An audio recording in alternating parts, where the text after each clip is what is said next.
constant groping of things unknown, drawing from the endless reaches of time, brings to light many startling things. Startling because they seem new, sudden. But most are not new to the science of the ages.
People,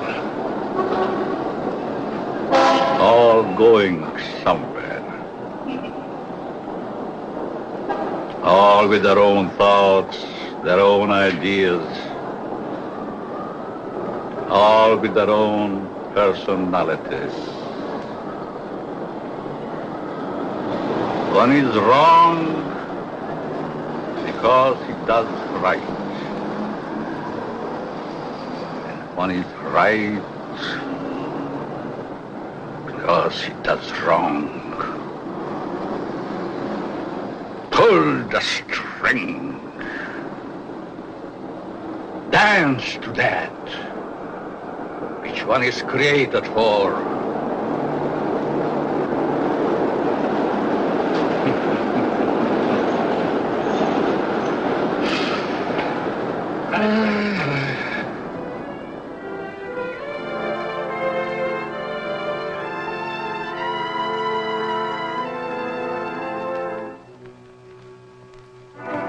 A new day is begun.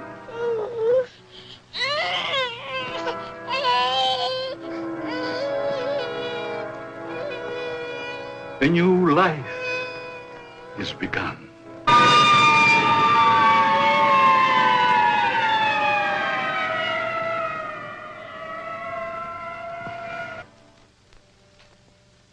A life is ended.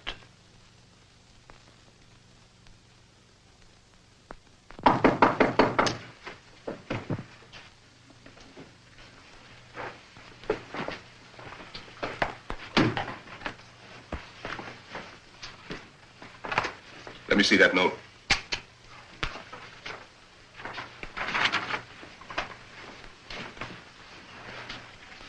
The records will tell the story.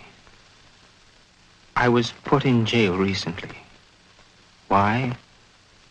Because I, a man, was caught on the street wearing women's clothing. This was my fourth arrest for the same act. In life, I must continue wearing them. Therefore, it would only be a matter of time until my next arrest. This is the only way. Let my body rest in death forever in the things I cannot wear in life.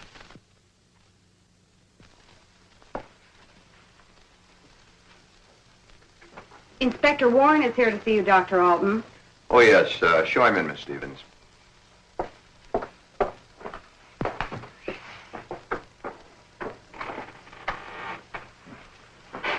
Inspector? Doctor? Sit down. Thank you.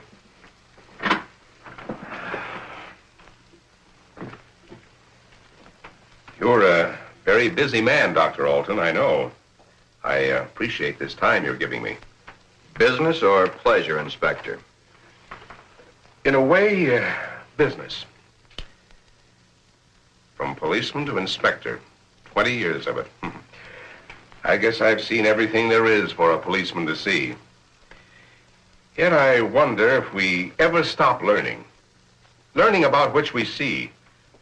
Trying to learn more about an ounce of prevention. I'm a man who thrives on learning. We only have one life to live. We throw that one away. What is there left? Doctor, I'm hoping to learn something from you. And with that knowledge, maybe save some human from a fate which I just witnessed a few days ago. A 4-time loser. This type of case comes to me as well as yourself many times during the course of 1 month. The suicide? The suicide. Most of us have our idiosyncrasies. This fellow's was quite pronounced. Yes, but I wonder if it rated the death warrant it received. Well, that's why I'm here today, Doctor. What do we do about it? I've always heard you to be a hard-hearted policeman, Inspector. Isn't that what's thought of most policemen? The laws are written. The policeman is hired to see that those laws are enforced. We have a job to do. As in most jobs, there's always somebody who doesn't want that job to be done. In most factories today, the employer has put up suggestion boxes. Even the employer needs advice once in a while. I think in the case that we're referring to, I need advice. Maybe it shouldn't have happened as it did. But it did. Perhaps the next time we can prevent it. Let's get our story straight. You're referring to the suicide of the transvestite? If that's the word you men of medical science use for a man who wears woman's clothing, yes. Yes, in cold, technical language, that's the word. As unfriendly and as vicious as it may sound. However, in actuality, it's not an unfriendly word, nor is it vicious when you know the people to whom it pertains. Will this operation do these people any good? I understand you were quite prominent in a case that hit the headlines a few weeks ago. In some cases, yes. Others, no. Well, the papers certainly had a field day with that one. Strange as it may seem, even though it was a field day, as you so aptly put it, it's not a new story.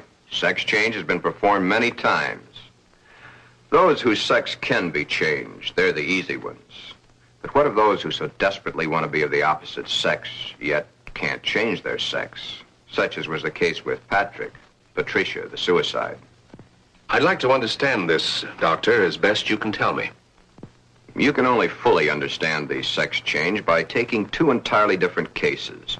Two men with exactly the same background, from childhood to manhood and on to their own decisions and destinations. I'd like to hear the story to the fullest. Only the infinity of the depths of a man's mind can really tell the story.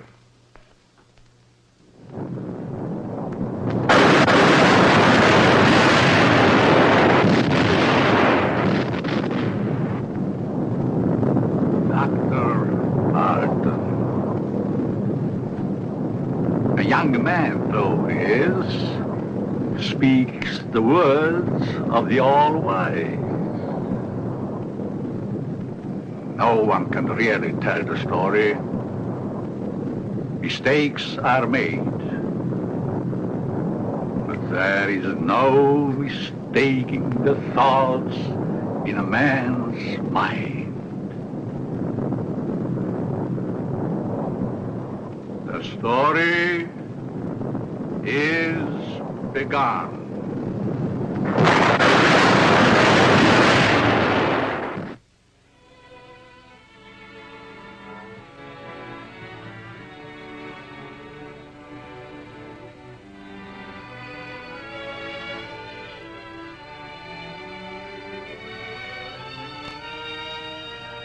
One might say, there, but for the grace of God, go I.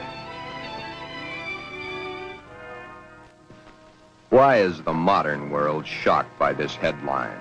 Why? Once, not so very long ago, the people of the world were saying, airplanes, huh? Why, it's against the Creator's will. If the Creator wanted us to fly, he'd have given us wings. but we fly. Maybe some of you may still remember an even sillier remark. Automobiles? Bad. They scare the horses. If the Creator had meant for us to roll around the countryside, we'd have been born with wheels. Silly? Certainly. We were not born with wings. We were not born with wheels. But in the modern world of today, it's an accepted fact that we must have them. So we have corrected that which nature has not given us. Strangely enough, nature has given us all these things. We just had to learn how to put nature's elements together for our use, that's all. Yet, the world is shocked by a sex change. If the Creator had wanted us to fly, he'd have given us wings. If the Creator had meant us to roll around the countryside, we'd have been born with wheels. If the Creator had meant us to be boys, we certainly would have been born boys. If the Creator had meant us to be born girls, we certainly would have been born girls. Are we sure? Nature makes mistakes. It's proven every day. This person is a transvestite, a man who is more comfortable wearing girls' clothes. The term transvestite is the name given by medical science to those persons who wear the clothing of the opposite sex. Many a transvestite actually wishes to be the opposite sex. The title of this can only be labeled Behind Locked Doors. Give this man satin undies, a dress, a sweater, and a skirt, or even the lounging outfit he has on, and he's the happiest individual in the world. He can work better, think better, he can play better, and he can be more of a credit to his community and his government because he is happy. These things are his comfort. But why the wig and makeup? He dares to enter the street dressed in the clothes he so much desires to wear, but only if he really appears female. The long hair, the makeup, the clothing, the actual contours of a girl. Most transvestites do not want to change their life, their bodies. Many of them simply want to change the clothing they wear to that is worn by the opposite sex. Glen is engaged to be married to Barbara, a lovely, intelligent girl. Those fingernails have got to go. You know, I didn't realize they're as long as they are.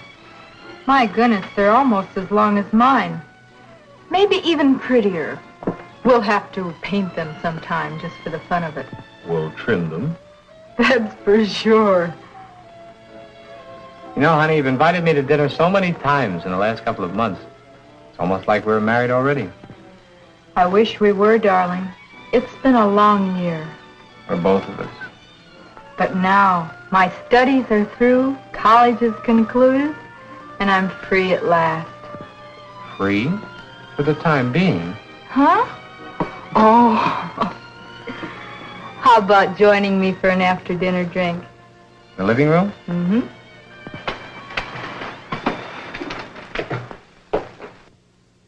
Modern man is a hard-working human. Throughout the day, his mind and his muscles are busy at building the modern world and its business administration. His clothing is rough, coarse, starched, according to the specifications of his accepted job. At home, what does modern man have to look forward to for his body comfort? The things provided for his home, a wool or flannel robe, his feet encased in the same thick, tight-fitting leather that his shoes are made of. These are the things provided for his home comfort. It doesn't look so comfortable, does it? And get the hat. Better still, get the receding hairline. Men's hats are so tight they cut off the blood flow to the head, thus cutting off the growth of hair. 7 out of 10 men wear a hat, so the advertisements say.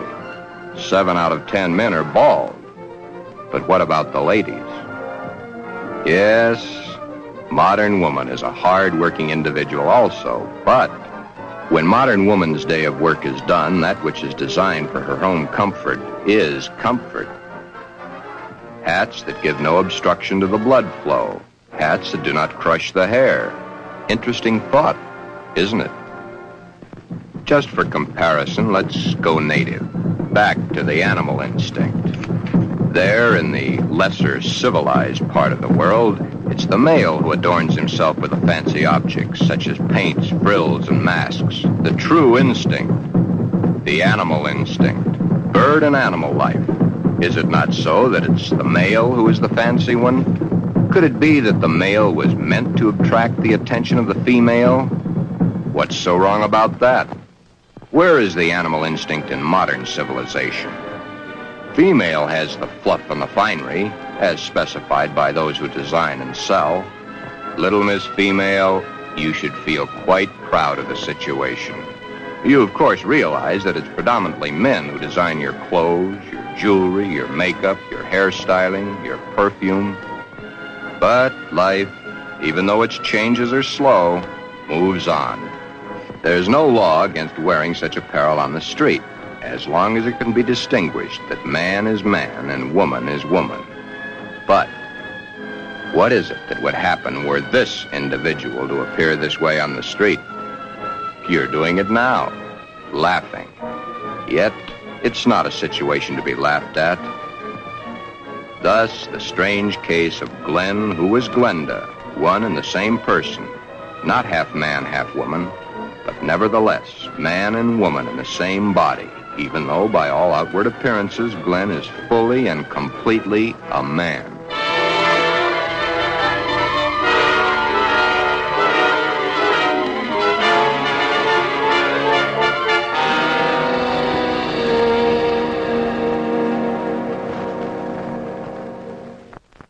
Sister, let me borrow her dress. You want to borrow your sister's dress? What for? I want to wear it to the Halloween party. There are names for boys who go around wearing girls' clothes. Oh, don't be silly, darling. You go ahead and wear your sister's dress, Glen. You always did look much better as a girl than you do as a man. Glen did wear the dress to the Halloween party. He even took first prize.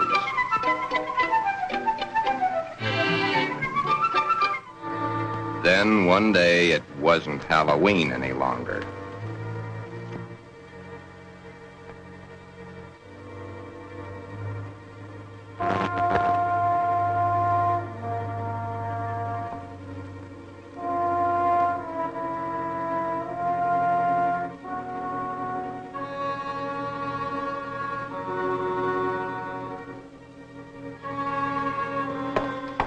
I wish I had the sight into such things to be able to advise you, Sheila.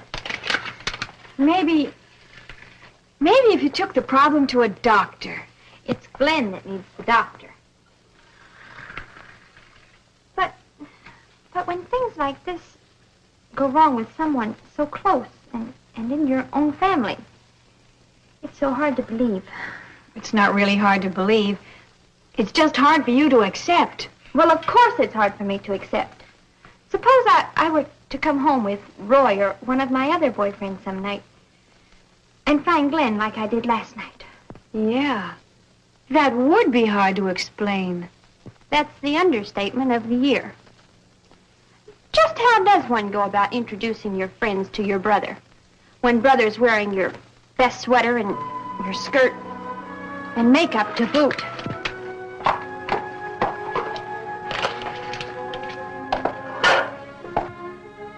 Glen is a transvestite, but he is not a homosexual. Transvestism is the term given by medical science to those persons who desperately wish to wear the clothing of the opposite sex, yet whose sex life in all instances remains quite normal. Would you be surprised if a tough individual was wearing pink satin undies under his rough exterior clothing? He is. Then there is your friend the milkman who knows how to find comfort at home.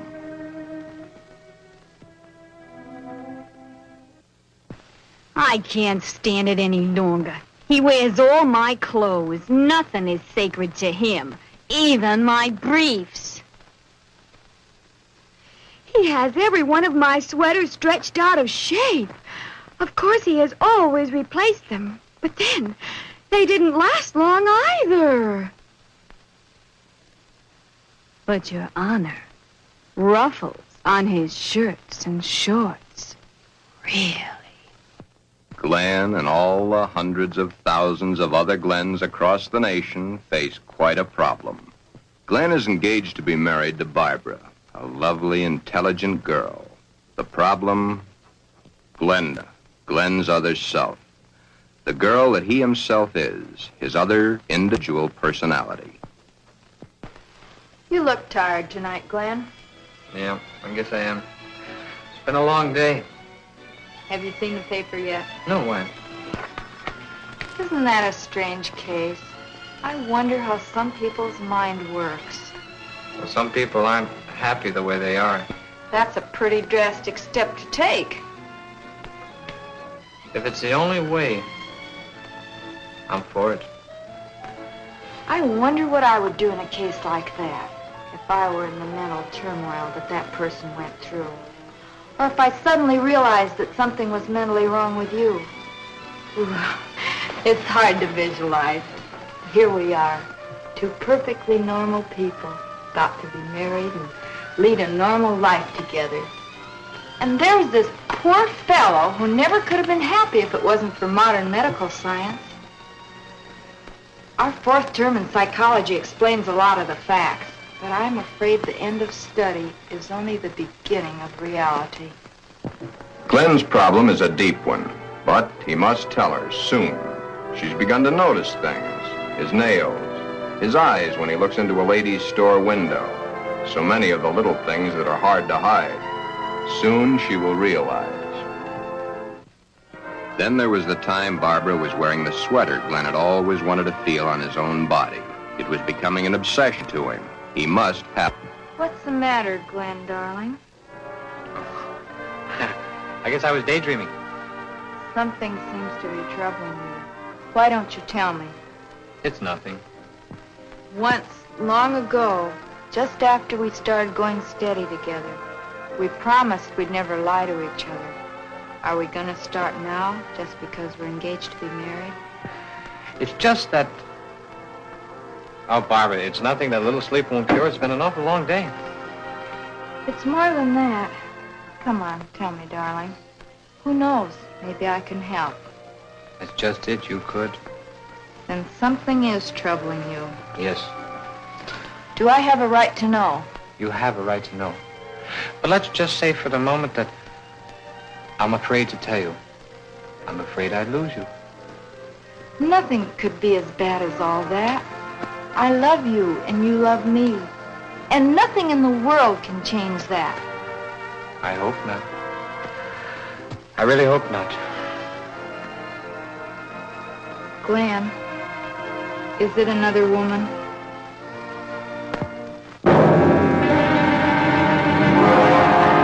Pull the string! Pull the string! A mistake is made.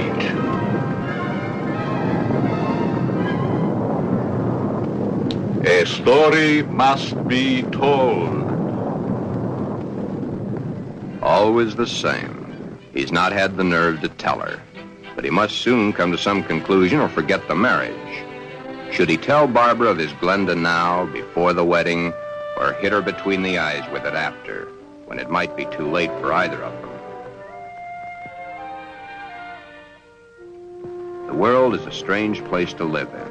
All those cars, all going someplace, all carrying humans which are carrying out their lives.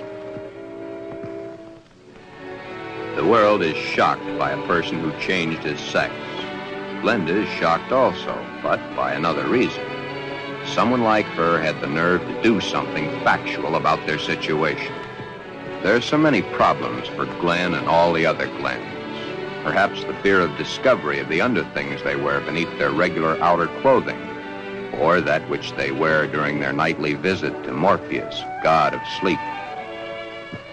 Thank you very much, and I'm sure she's going to enjoy it very much. If you want to return it, be sure that you bring the sales slip. Thank you.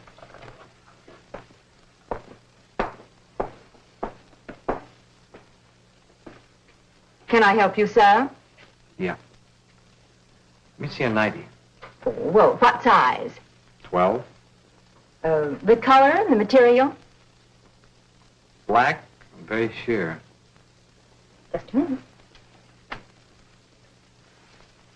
Well, we have this here. Would you like that? Something like this? As lace? Yeah. Perhaps he admires the material too long. You can see how sheer the material really is. Yes.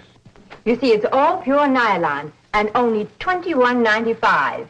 And, of course, it will never snag.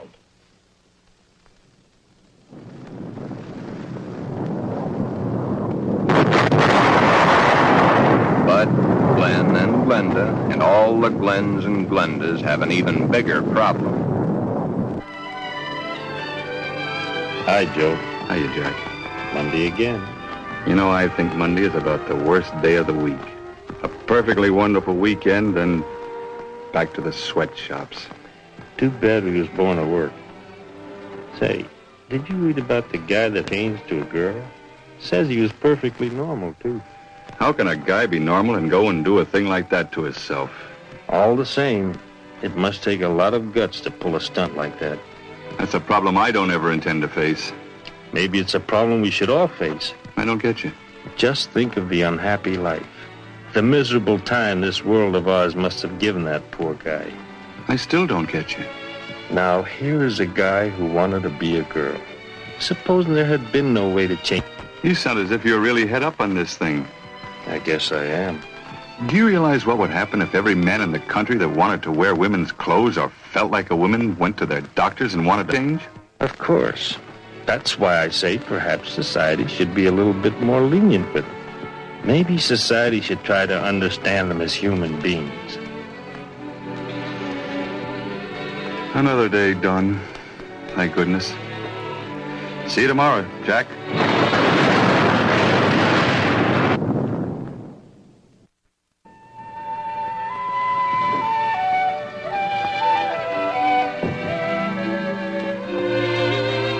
Hi, Glen. Hi, Johnny. Come on in and hit it right for the kitchen. I can't let that dinner burn. You know, I thought I was going to have to eat alone tonight. Well, you probably will because I've already eaten.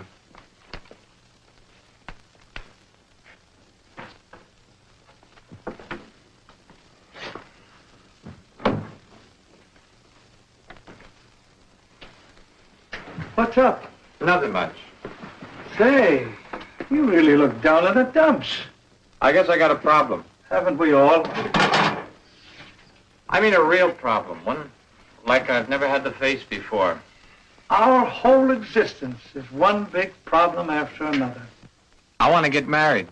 You have a problem. When did this all come about? For nearly a year, I've been engaged to a very wonderful girl. Now the time is getting very close to the man with the book. I'm scared to death. You love her? Very much. Does she love you? Yes. There's no problem. Marry the girl. Are you forgetting about my other self? You'll have to tell her, of course. Yeah. I have to tell her. But when? Before? Or after? I think you know the answer to that one yourself.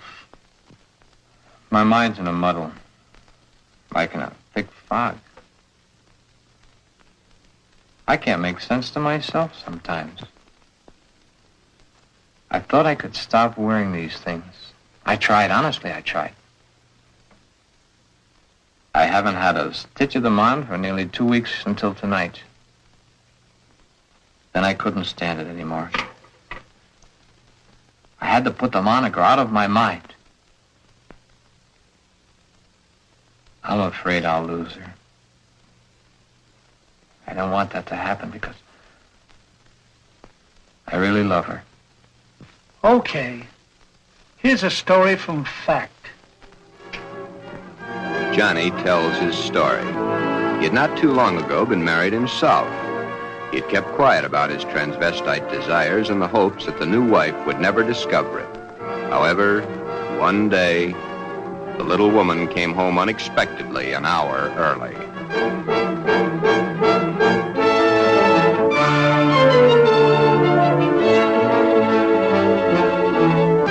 That marriage ended here. Will your problem be like mine? Most probably it will. Because the love hasn't been built up for such a thing. She, your wife, she will not have been taught enough about the problems to cope with it. Glenda must now make her decision, or forever forget the marriage to Barbara. Glenda should consult a competent psychiatrist, but then very few transvestites wish to change their strange desires. This is their life. To take it away from them might do as great a harm as taking away an arm or a leg, or life itself. Many even carry their transvestite desires to the grave with them. Yes, it is a problem.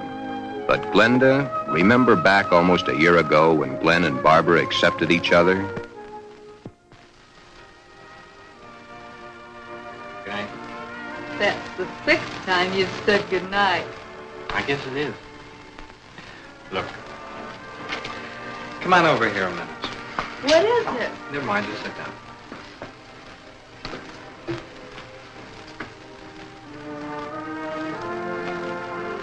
Oh, I was beginning to think you'd never get around to it. Then you mean you will? What do you think?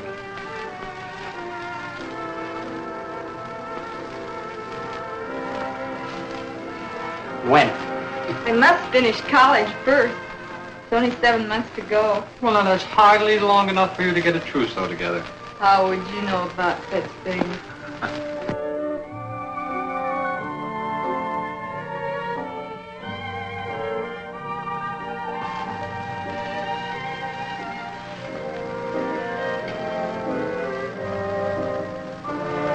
Glen, what's the matter? Huh? All of a sudden, you seem 1,000 miles off. Yes, I guess I was, huh? That's a mighty pretty dress you're wearing tonight. I wear my best to please you. You know, when you look at me, you just tie me in knots. I love to tie you in knots.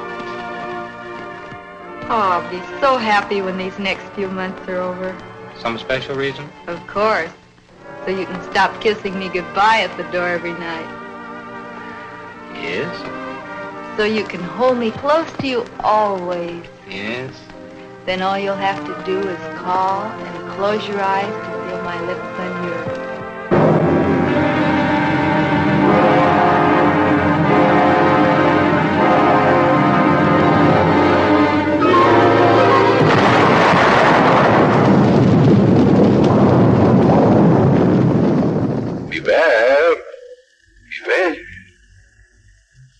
Beware of the big green dragon that sits on your doorstep.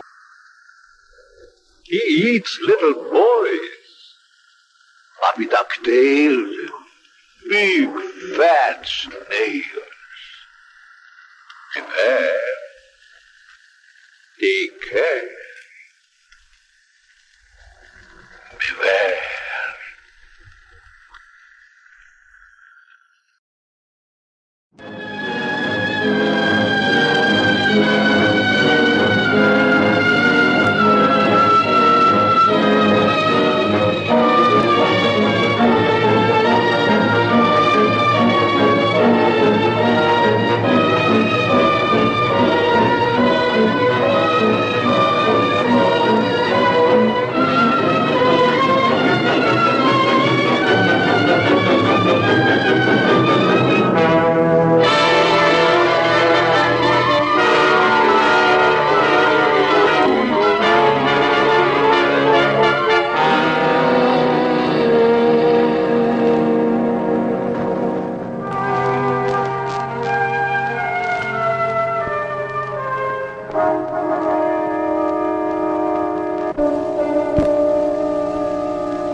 Answer me, dragon.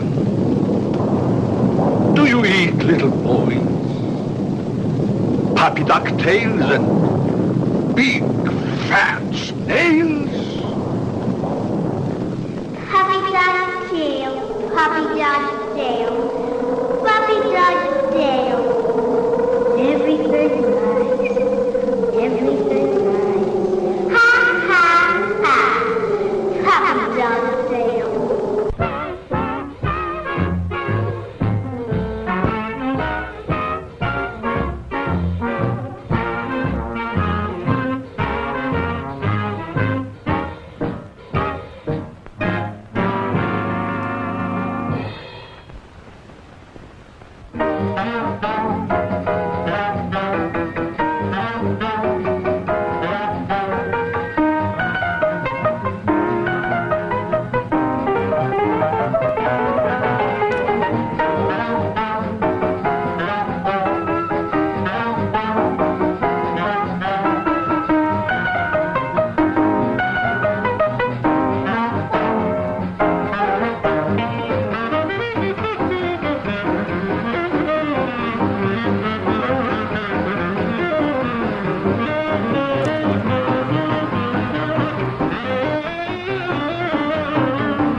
Puppy Dog's tail.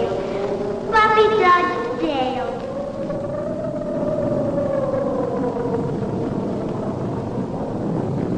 I'm a girl. I'm not. Everything lies. Everything lies. Ha, ha, ha. Puppy Dog's tail.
Beware of the big green dragon that sits on your doorstep.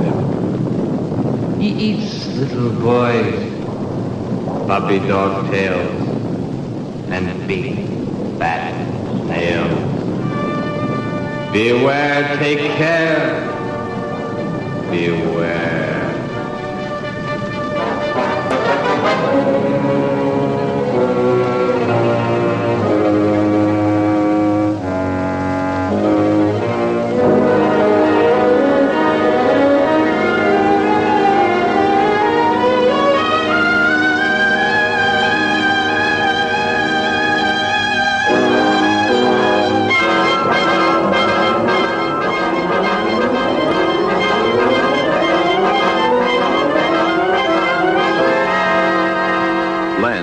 Glenda has made the decision.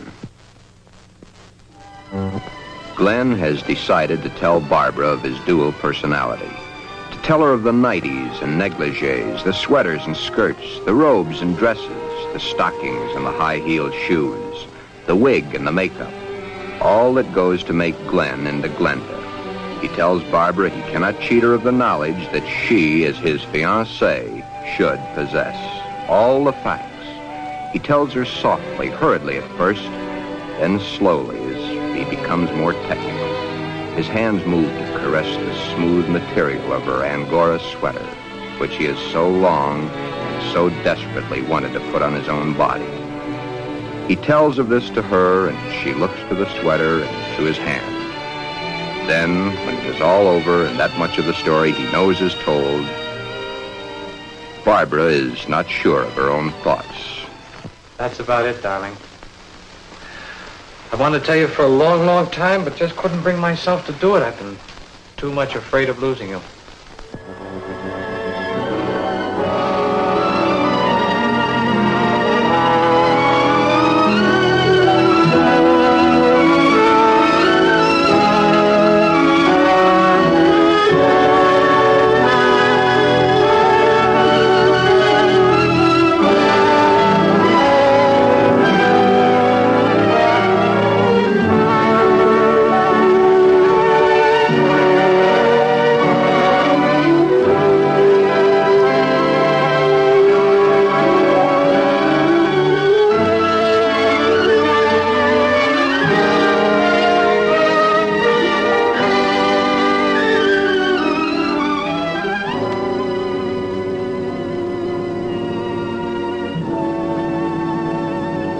Glen, I don't fully understand this, but maybe together we can work it out.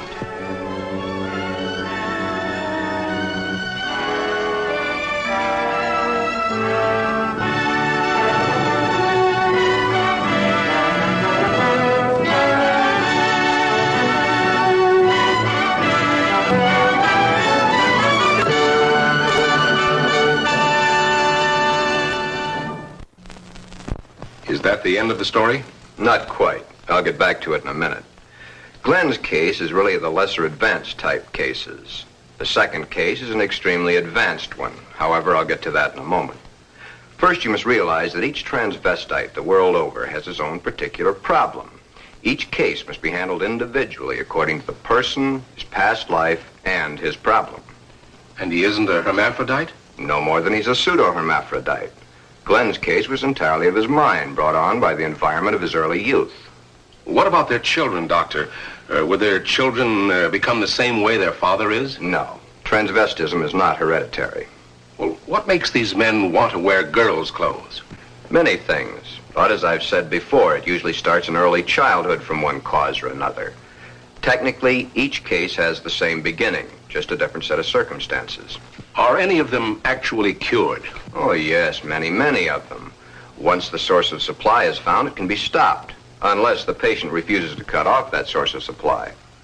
Then the way I get it, this Glen and the character he created, much as an author creates a character in a book, was invented as a love object to take the place of the love he never received in his early youth through lack of it from his parents. The character was created and dressed and lives the life the author designs for him to live, and dies only when the author wants him to die. Correct. Except that for the character Glenda to die, the elements must be right. But to enlighten you a little further, there's the second story, that of an extremely advanced case. Let's call this person Alan, Ann. Alan had a mother who wanted a little girl. The father didn't care much one way or the other. Alan did not enter the competitive sports that the other boys at the school did. However, he was an extremely studious boy and always had above-average marks in his subjects. Yet sports, girls' sports, he always was interested in. But he was rejected by the girls and also rejected by the boys. It seems he belonged to neither of them. After school, Alan would go home to find the mother who had always wanted a girl and the father who didn't care one way or the other. He enjoyed doing the woman's work around the house. Alan was becoming a woman and didn't realize it. A woman in mind only, but the mind rules. Then came the fateful year of 1941. Alan was drafted. He was accepted.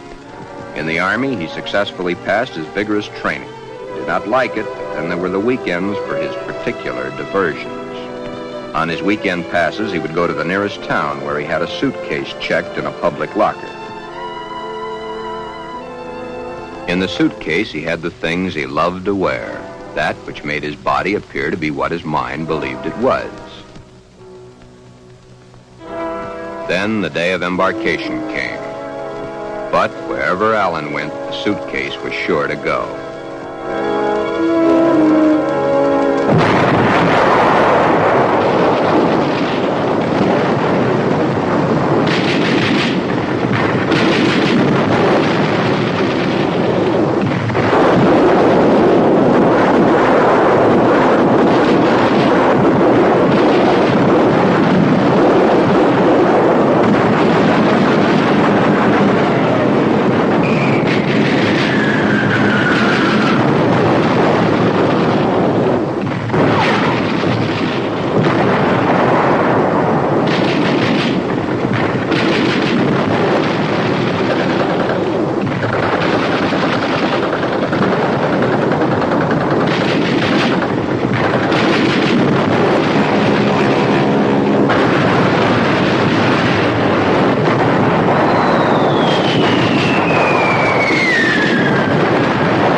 as quickly as it had begun, the war was over.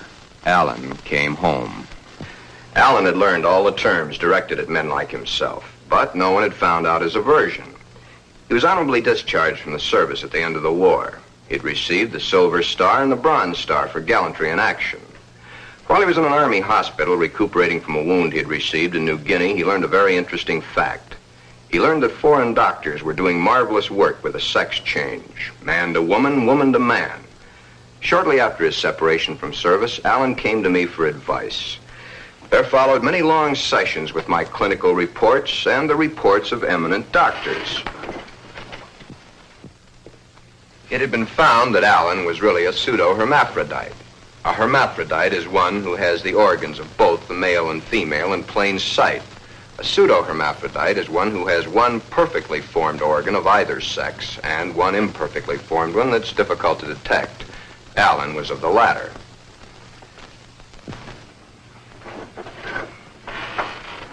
Alan was then given his choice. That which nature had given him was a mistake. It was up to us to correct that mistake one way or the other. Alan had to decide whether he wanted to become a man or she wanted to become a woman. Both were completely possible.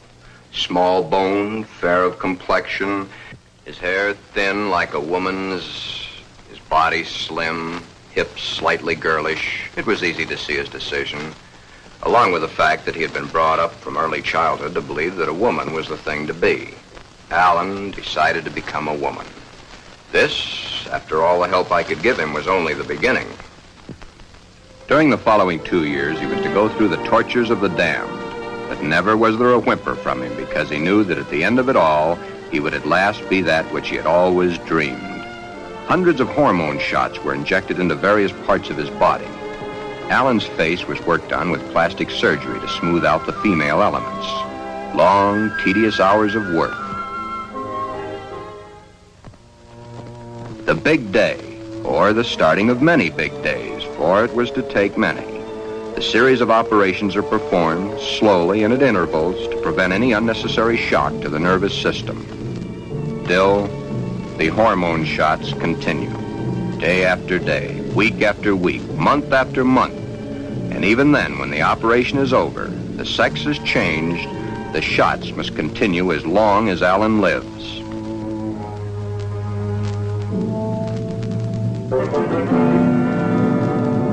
First, the breasts are brought out. The body of the woman within begins to appear now.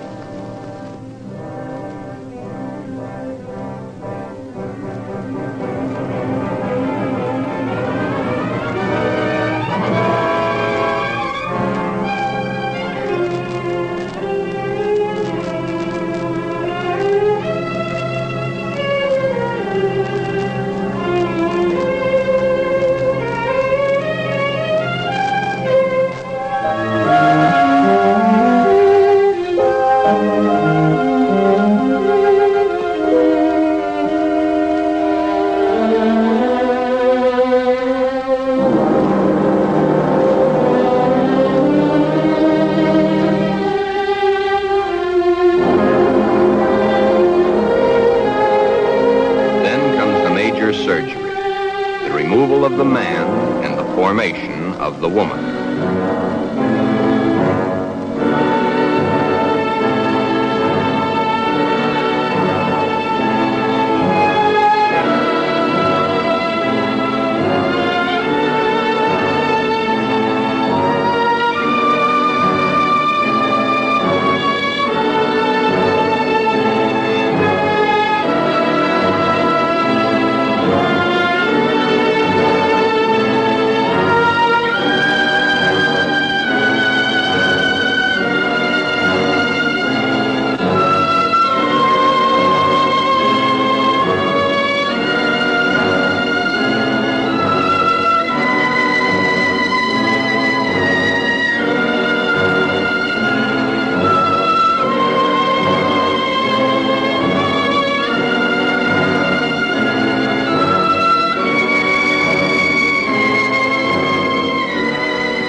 But in time, Alan is Anne, a very happy, lovely young lady that modern medicine and science has created almost as a Frankenstein monster. The newspapers heard of it and hit the story with their usual fullness. If the newspapers had not gotten hold of the story, it would have gone untold, unnoticed as so many others in medical history. The sex change has been performed hundreds of times. However, right here, in this particular sex switch, it's not the end. Acting the woman and being the woman are two entirely different things. Alan had all his life acted the part of the woman. Now he is that woman and must learn how it's done. Anne must learn how to do her own hair, how to make the correct styling for her facial contours. The proper walk must be adopted. A lady is a lady, whatever the case may be. Continuing my own psychiatric treatment, it was my duty now to explain to Anne the duty of a woman and her. Alan, of course, had known the man's, but he was soon to realize he knew very little about a woman's. Yet, through it all, Anne loved every minute of it. Anne was indeed meant to be a woman, and now that the sex change had been completed, Anne was a very happy woman, and a woman who was eager to learn, and now was accepted by society. A woman born at the age of 24, in a world that for 24 years she had seen as a man, but a woman who now would, and was properly instructed in how to accept, a woman's world. Thus, this case, which has a happy ending, is due entirely to the corrections made by medical science. I've had several such cases. In fact, in my 20 years of practice, I've been prominent in 7. However, my colleagues have had hundreds. Then you believe that the Glen of the first story should have the sex change? In Glen's case, no. No, indeed. Glen would never be happy with a sex change. The Alan of your story ended happy? I'll tell it to you exactly as I told it to them. Shortly after Glen told Barbara of his love for girls' clothing, he started treatments with me. On the last treatment, both he and Barbara came to me. I told him the same story of Alan, Anne, as I've told it to you, Inspector. Anne was a pseudo-hermaphrodite. Even though one of the sexes was imperfect, she had the organs and the characteristics of both the male and female. Glen's case is an entirely different type of case. Remember I said, no matter what the case, it's a different thing. A new problem to be looked into, then solved. A new challenge to the psychoanalysis. Glen's body holds only one sex, that of the male. In all our talks, I've learned these pertinent facts. Glen's father had no love for his son. His father wanted Glen to be a football hero or a baseball player so that he could brag to his cronies down at the corner saloon as his cronies bragged to him about their own sons. Thus, the ruse of Glen's fictitious character. He invented it when he could find no love from his mother and no love from his father. His mother had hated her own father. Glen reminded her of her father. Therefore, she gave all her affection, love, and attention to her daughter. Glen then decided also to become a daughter. Glen, you can kill this fictitious character of yours anytime you wish. For your happy ending, it's the only way. Then you think I can kill this second character by transferring her qualities to Barbara? Exactly. But as the author and his character, the elements must be right. It's up to you, Barbara. You must take the place, give the love, and accept the facts that Glenda has always accepted. If you love each other as you now believe you do, well, it'll be a hard job, but you'll enjoy doing the job. Should I let him continue to wear girls' clothing? Or should I put my foot down? If you put your foot down, you'd only go behind closed doors. Love is the only answer. Glenda must be transferred to you. Supposing Glen never gets over wearing girls' clothing. Would it matter to you very much? I love Glen. I'll do everything I can to make him happy.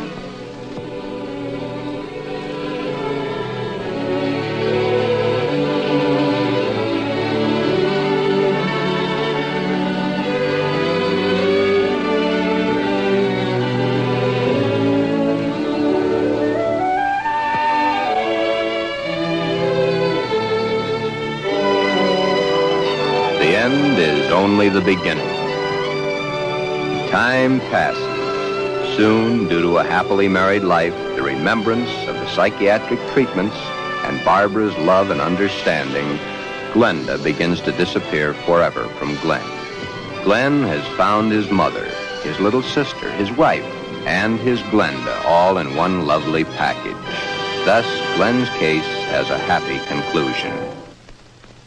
Therefore, two entirely different cases, handled in two entirely different ways, have a happy ending. Yeah, those two.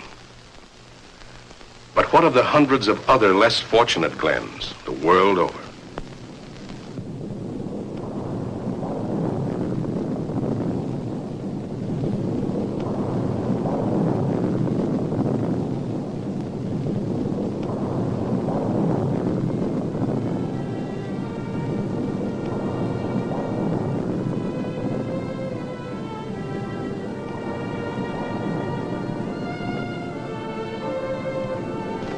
Yes. But what of the others?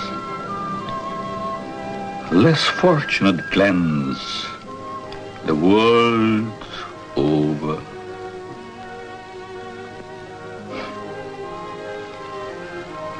Oh, snips and snails and puppy ducktails.